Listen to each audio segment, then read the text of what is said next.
రేణిగుంట, కడప, తిరుపతి, బెంగళూరులలో ఏకకాలంలో ఏసీబీ అధికారులు రైడ్స్ చేశారు. రేణిగుంట ఎంఆర్ఓ శివప్రసాద్ ఇల్లు, ఆఫీసులపై ఏసీబీ అధికారులు సోదాలు నిర్వహించారు. గతంలో రేణిగుంట ఎంఆర్ఓగా పనిచేసిన ఆయన ఈ పేరు మీదుగా భారీగా అక్రమాస్తులు ఉన్నట్లుగా ఏసీబీ అధికారులు గుర్తించారు. ఎన్నికల నేపథ్యంలో ఇటీవలే కడపకు బదిలీ అయ్యారు.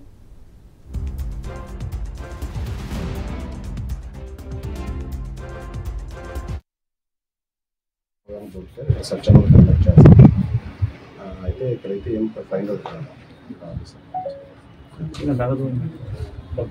నగదు ఎలక్షన్కి సంబంధించి అమౌంట్, అది ఎలక్షన్కి ఎక్స్పెండిచర్కి సంబంధించి రిటర్నింగ్ అధికారి గారు రిలీజ్ చేస్తారు. ఇది ఈ కాన్షియన్స్ అట్ తహసీల్దార్ శివప్రసాద్, దానికి సంబంధించి ఎలక్షన్ ఫండింగ్ అన్నది రిలీజ్ అవుతుంది. ఆ అమౌంట్ ఇతను ఇచ్చిన కస్టడీలో ఉంటుంది ఎలక్షన్ ఇయర్. అది రిటర్నింగ్ ఆఫీసర్ గారు ఆర్డర్ మీద ఈ తహసీల్దార్ గారి దగ్గర ఉంచారు. ఎంత 36 లక్షలు